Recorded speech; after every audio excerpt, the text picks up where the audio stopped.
ভয়ংকৰ দুৰ্ঘটনা কথমপি প্ৰাণ ৰক্ষা বহু পথচাৰী ৰঙিয়াৰ ২৭ নং ৰাষ্ট্ৰীয় ঘাইপথৰ হাইৱে চুকত সংঘটিত হৈছে ভয়ংকৰ পথ দুৰ্ঘটনাটো ঘটনা অনুসৰি যান্ত্ৰিক বিজুতিৰ বাবে পথৰ ওপৰত ৰৈ আছিল মহাৰাষ্ট্ৰৰ পৰা বিলাসী বাহন কঢ়িয়াই অনা এখন ট্ৰাক একেটা দিশৰে পৰা এখন তীব্ৰবেগী ট্ৰাকে পিছফালৰ পৰা প্ৰচণ্ড খুন্দা মৰাত পথৰ তলত থকা ছাৰ্ভিচ ৰোডত নামি পৰে ট্ৰাকখন পুৱাৰ ভাগত জনসমাগম কম থকাৰ বাবে কোনো লোক হতাহতি হোৱা নাই এই পথেৰে বহু স্কুলীয়া ছাত্ৰ-ছাত্ৰীকে ধৰি বহু লোকৰ সমাগম ঘটে ভাগ্যক্ৰমে ৰক্ষা পৰিল বহুতৰে প্ৰাণ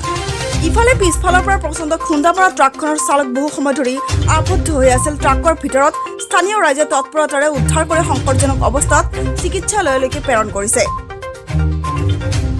ৰঙিয়াৰ পৰা মইনুল হকৰ ৰিপৰ্ট লিজা বাৰ্তা ডিজিটেল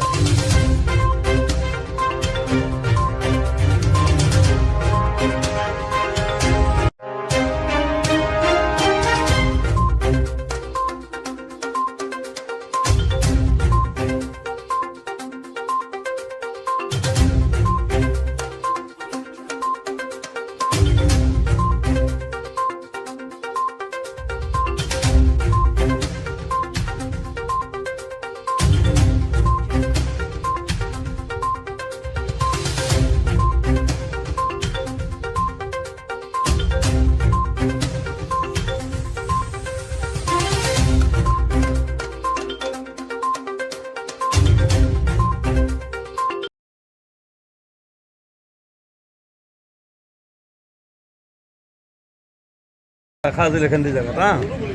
এই স্টারিং লক হয়েছে কারণে রাখি পেলে বাগার দিয়েছে ড্রাইভারজনে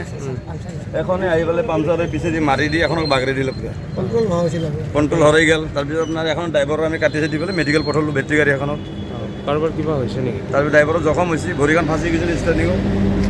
এতিয়া আমি রানে দি ভাঙি কুলালো রডে দি এতিয়া মেডিকেল পঠালো রঙিয়া মেডিকেল আনলে বেটারি গাড়ি এখনত ভাল করে কেইজন আছিল গাড়ীখনত একজনে আছিল হেণ্ডিমেন না হেণ্ডিমেন থাকলে মৰি গ'ল যেনেকৈ আপোনাৰ ভাঙছি এইটো বস্তু হেণ্ডিমেন থাকিলে মাৰাই গ'লে